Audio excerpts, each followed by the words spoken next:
Okay, fellas, now let me see. You sit outside the door. Nobody comes in, see? You two fellas sit in here. Hey, pretty nifty, huh? You ain't gonna get me to stay here. Sure you are. No, sir. That spot under the bridge where we slept last night's good enough for me. Say, what'll I do with this baggage? Well, stick him in the bedroom. Give me mine. I ain't staying. You know, we were headed for the Columbia River country before all this John Doe business came up. You remember that, don't you? Sure, I remember. Say, your ears popped coming up in the elevator. Mine did. All along, John. I tell you, it's no good. You're gonna get used to a lot of stuff that's gonna wreck you. Why, that $50 in your pocket's beginning to show up on you already. And don't pull that on me, neither. Stop worrying, Colonel. I'm gonna get my arm fixed out of this. Hey, here's some cigars the boss sent us. Have one. Hey, Help cigar. sell. No.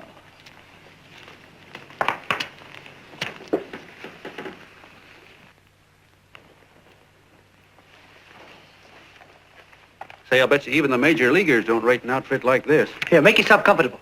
Paper? I don't read no papers, and I don't listen to radios either.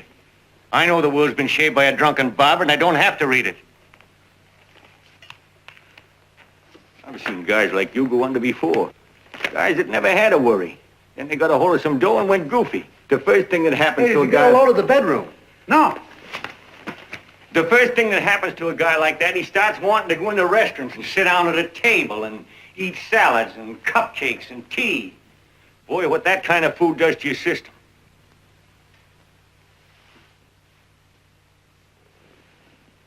The next thing the dope wants is a room. Yes, sir, a room with steam heat and curtains and rugs. And before you know it, he's all softened up and he can't sleep unless he has a bed.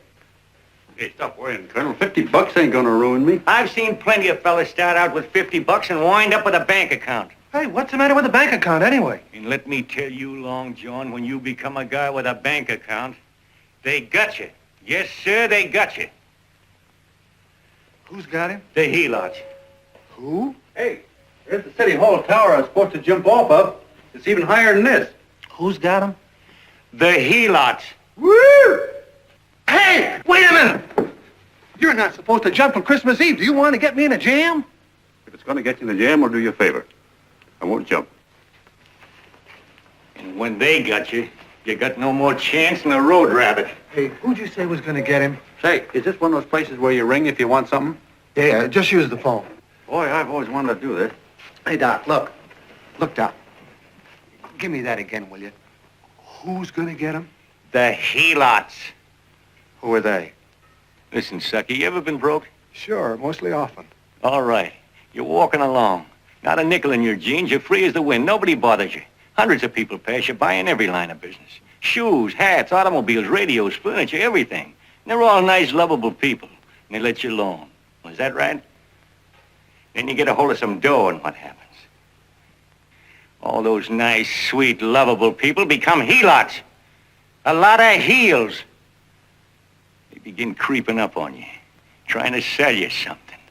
They get long claws, and they get a stranglehold on you. And you squirm, and you duck, and you holler, and you try to push them away, but you haven't got a chance. They got you. First thing you know, you own things. A car, for instance. Now your whole life is messed up with a lot more stuff.